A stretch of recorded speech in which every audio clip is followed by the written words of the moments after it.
കോൺഗ്രസ് നേതൃത്വത്തിനെതിരായ ശശി തരൂരിന്റെ വിവാദങ്ങൾക്ക് വഴിവെക്കുന്ന വിമർശനങ്ങൾക്ക് മറുപടി നൽകേണ്ടെന്ന നിലപാടിൽ കോൺഗ്രസ് ദേശീയ നേതൃത്വം പരസ്യ പ്രതികരണങ്ങൾ നടത്തി തരൂരിനെ കൂടുതൽ പ്രകോപിപ്പിക്കേണ്ടെന്നാണ് തീരുമാനം. അതേസമയം തരൂരിന്റെ രാഷ്ട്രീയ നീക്കങ്ങളെ ജാഗ്രതയോടെയാണ് കോൺഗ്രസ് ഹൈക്കമാൻഡ് നിരീക്ഷിക്കുന്നത്.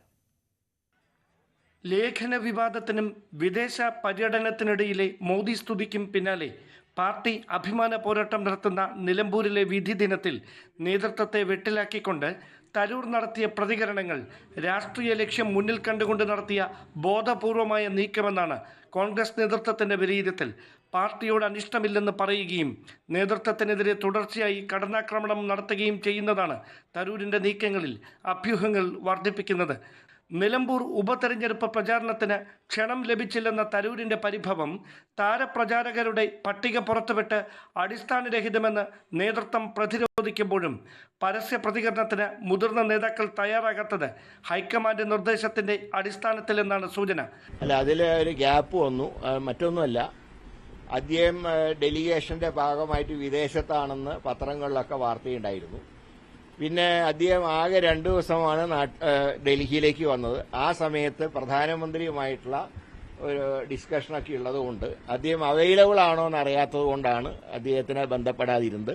തരൂരിനെ പ്രവർത്തക സമിതി അംഗത്വത്തിൽ നിന്ന് പുറത്താക്കണമെന്നതുൾപ്പെടെ കടുത്ത അച്ചടക്ക നടപടിക്ക് ദേശീയ നേതൃത്വം തയ്യാറാകണമെന്ന നിലപാടിലാണ് സംസ്ഥാനത്ത് നിന്നുള്ള ഒരു വിഭാഗം നേതാക്കൾ. എന്നാൽ തരൂരിനെതിരെ തിടുക്കത്തിൽ നടപടിക്ക് മുതിർന്നാൽ BJP അത് രാഷ്ട്രീയ ആയുധമാക്കി മാറ്റുമെന്ന വിലയിരുത്തലാണ് കോൺഗ്രസ് നേതൃത്വത്തെ കുഴയ്ക്കുന്നത്. പിന്നെ നമുക്കെല്ലാം അറിയാം, ഈ ദിവസങ്ങളിൽ അദ്ദേഹം വിദേശത്തായിരുന്നു അധികം നാളുകളിലും. അതേപോലെ തന്നെ ഡൽഹിയിലായിരുന്നു. കേരളത്തിൽ വന്നോന്ന് തന്നെ എനിക്കറിയില്ല. എല്ലാവരും അങ്ങോട്ട് വന്ന് ഇലക്ഷന് സഹകരിക്കുകയായിരുന്നു. പ്രത്യേകിച്ചൊന്നും അതിൽ പറയാനില്ല. അതേസമയം നേതൃത്വവുമായി അഭിപ്രായ വ്യത്യാസമുണ്ടെന്ന ശശി തരൂരിന്റെ തുറന്നു പറച്ചിൽ ഇനിയും തുടർ പ്രതികരണങ്ങൾ ഉണ്ടാകുമെന്നതിന്റെ സൂചനയായാണ് കോൺഗ്രസ് കേന്ദ്രങ്ങൾ കരുതുന്നത്. നയതന്ത്ര രംഗത്തെ ഉന്നത പദവിയിലേക്ക് ശശി തരൂരിനെ കേന്ദ്ര സർക്കാർ പരിഗണിച്ചേക്കുമെന്ന അഭ്യൂഹങ്ങൾ ഏറുന്നതിനിടയിലാണ് റഷ്യൻ സന്ദർശനത്തിനായി തരൂർ തലസ്ഥാനം വിട്ടിരിക്കുന്നത്. ഡാൻ കുര്യൻ, ന്യൂസ് 18, തിരുവനന്തപുരം. ബീഹാറിൽ പ്രധാനമന്ത്രിയുടെ റോഡ് ഷോയോടെ തെരഞ്ഞെടുപ്പ് പ്രവർത്തനങ്ങൾക്ക് തുടക്കം കുറിച്ച NDA മുഖ്യമന്ത്രി നിതീഷ് കുമാറും മോദിക്കൊപ്പം പങ്കെടുത്തു. സംസ്ഥാനത്ത് 5700 കോടി രൂപയുടെ വിവിധ അടിസ്ഥാന സൗകര്യ വികസന പദ്ധതികൾക്ക് പ്രധാനമന്ത്രി നരേന്ദ്രമോദി തുടക്കം കുറിച്ചു. റെയിൽവേ അടിസ്ഥാന സൗകര്യങ്ങൾ മെച്ചപ്പെടുത്തുന്നതിനായി 400 കോടിയിലധികം രൂപ ചെലവിൽ നിർമ്മിച്ച വൈശാലി ഡിയോറിയ റെയിൽവേ ലൈൻ പദ്ധതിയും പ്രധാനമന്ത്രി ഉദ്ഘാടനം ചെയ്തു.